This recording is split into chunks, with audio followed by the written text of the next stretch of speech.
Thank you, House Chair.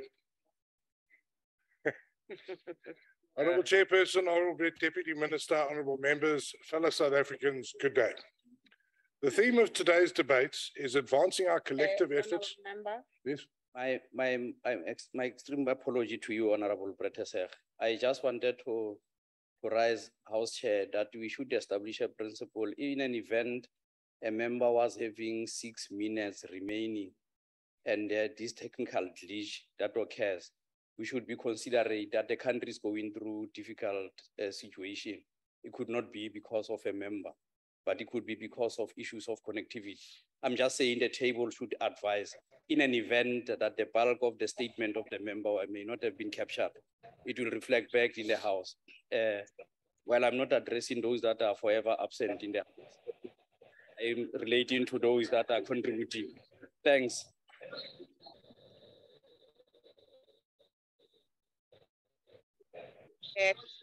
Thank you, Chief Whip. I hope the table also can correct the time of Honorable, because he's not yet starting and he got eight minutes. Can you correct my watch, please?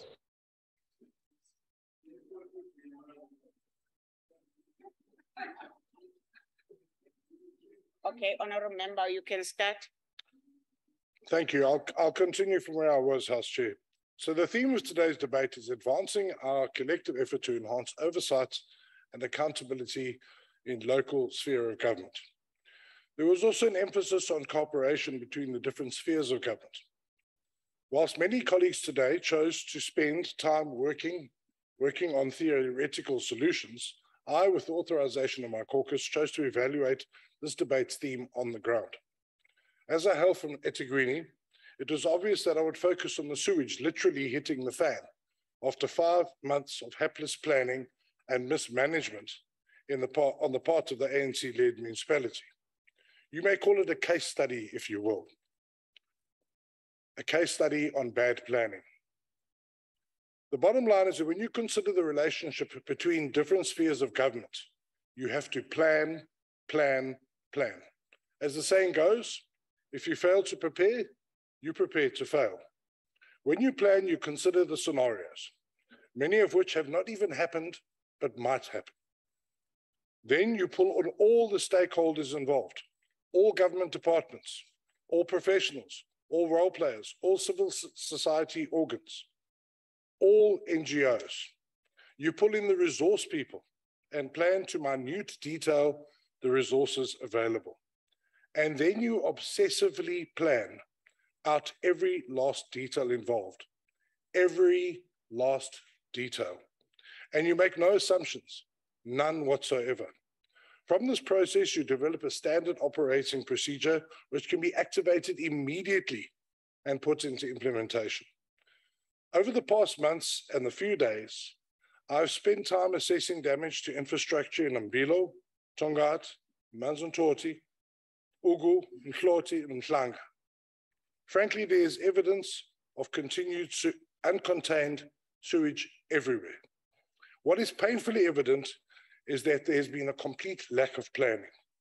And that lack of planning has also had serious effects on local residents who live with this neglect. We have met many residents who despair at the lack of process. Residents in Padfield Park and Manners not only had to deal with the devastating loss of life and property, they also had to deal with the constant presence of raw sewage flowing through their properties, their roads, their streams for the past 5 months. These residents include the elderly and those with disabilities who are particularly vulnerable to unsafe environments. These residents are now considering rates boycotts and suing the city for their failure to provide them what they are paid to do. And who can blame them? The patience of paying customers is growing thin, and an explosion is on the way. The city has far too long given the likes of the Ngunyama Trust a free rates ride, despite a court order to the contrary, and there is simply not enough funding to make the city work. The reality is that for the past 2 decades, the administration has focused on other priorities and have allowed water and sanitation to crumble. There has been insufficient repair and maintenance on the system. The river courses have been neglected, filling up with debris. This was admitted by Deputy Minister Mhlobo when he briefed the ad hoc committee on the floods in July this year. There was no planning. The state of infrastructure was primed for disaster. And if you don't plan for a disaster, your plan will be a disaster. On the disaster itself, the municipality failed to plan how it would circulate South African weather service warnings, especially when they escalated to level 9. The resultant damage was catastrophic. The sheer power of nature is understandable. What is unforgivable has been the response of the municipality and KZN and KZN. And it is not as if they were not offered any help. The Department of Water and Sanitation's officials that we engaged with advised that they'd immediately acted to provide water tanker services. They also sent 20 engineers in all engineering disciplines to the province to assess the damages and came up with a figure close to 2 billion for the repairs in the province. At the same time, COCTA and MISA duplicated the effort and came up with a completely different figure. The question must be asked, why were these two departments not coordinating? Planning and implementation would have eliminated that. Today, as we speak, there's around 600 million rand required to attend to the damage. And here, once again, we have a breakdown between the spheres. Treasury insists that there's been insufficient application and that applications were deficient. The eThekwini mayor insists that applications have been made and that 185 million rand is forthcoming, but of course has not yet materialized. Resource planning would have resolved this. My colleague Hans de Boer advised the municipality over 10 years ago that if they were to put aside 50 million rand per year as a contingent fund, they would be able to handle this sort of situation. That good advice was ignored. Likewise, a lack of planning has led to the insurance situation. Most water and sanitation infrastructure above ground is insured, but the information at hand is that claims have not even been assessed at this point, let alone processed for payment. No planning. Planning also assists in finalizing procurement processes that are quicker and efficient.